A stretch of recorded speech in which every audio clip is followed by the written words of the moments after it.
Hello, and welcome back to my channel. I've had a couple of weeks off, which I had not expected to do, but the black dog of depression had pounced its way to my door and sat there and looked at me, and I was all down and everything. So, yeah, a couple of weeks off. I promised I was going to do one of these every week, wasn't I? Anyway, new day, new recipe, and new microphone-y thing. I've got rid of my boom microphone, which used to bang around in the corner in the view of the shot, and now this is a sort of wireless microphone. Let's see how we get on.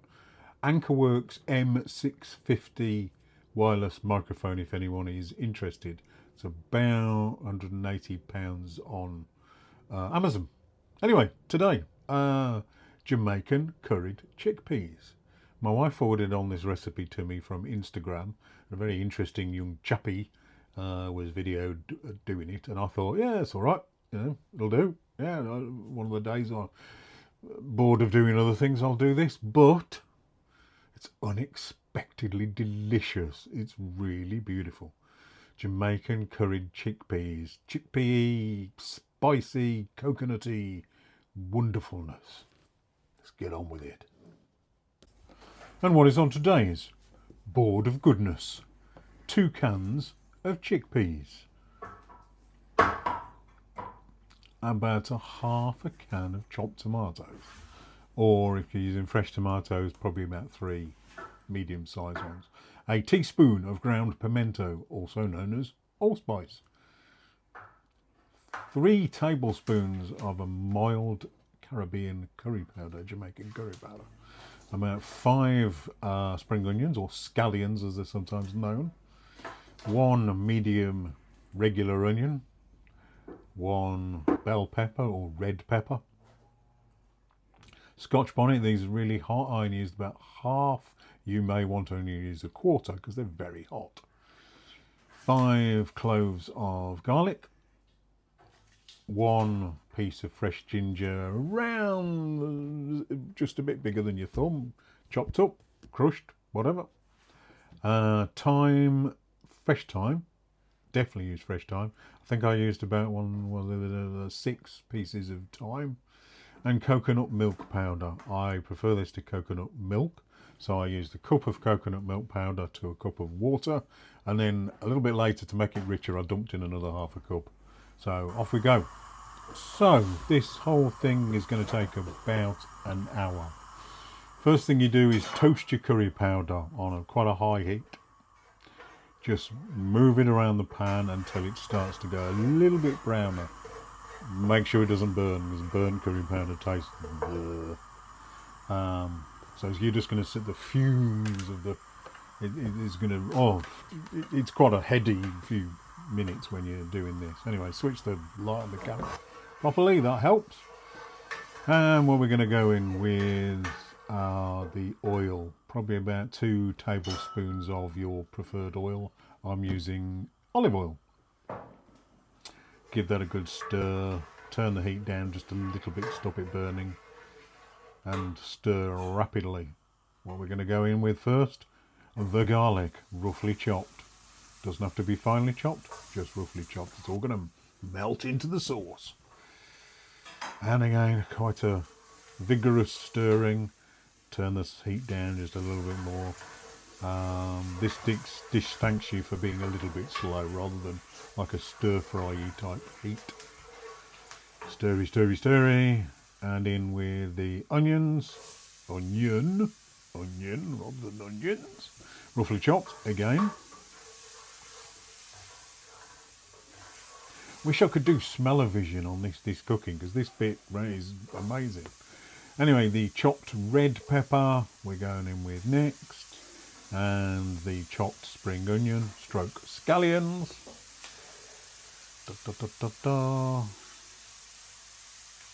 And the ginger, and the scotch bonnet pepper. In my case, half. In your case, maybe a quarter. This is quite a sort of, it's a dish with a bit of to it, so definitely, your scotch bonnet pepper is to how you want to taste it. Cleaned up the board, well, mostly cleaned up the board, and then stir away. slowly stir, get all the spices infusing in there. Again, this next stage is another sort of, it sort of blows up your nose.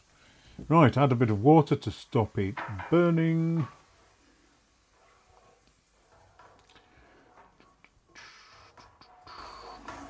Simmer for, let me think, about 5 minutes this stage. In with your half can of tomatoes. Good stir again. Everything's slowly melting away. These little 5-minute bits and then the later bit, just everything melts down into such an amazing sauce. Right, in with your sprigs of thyme or your twigs of thyme or whatever you want to call it. About 6 of those. Stir in, allow that to infuse. Again, this is another blast of woo! Cover and what we say, 10 minutes. 10 minutes covered. Add your salt to taste. I started with about a teaspoonful. You may want to add more later. That's entirely up to you. I don't tend to get a bit dogmatic about salt. Start with a teaspoon. Do whatever you need to do afterwards. In with the chickpeas. Wash your chickpeas. Get the water of the chickpeas out. That canny flavour. And for me, I'm going in with a cup of coconut milk powder and a cup of water. Again, as I said earlier in the video, I prefer coconut milk powder. It's less watery and it gives me the luxury of dumping in a little bit more coconut milk powder later to make it really, really rich. Right, stir well in, stir all the way through, particularly the powder. If you just choose your milk, dump it in and have a quick stir. With the powder, I wanted to go, get it all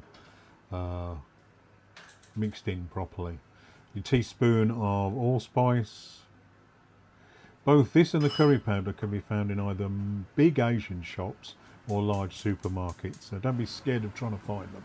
They are out there. Pimento powder and Jamaican curry powder.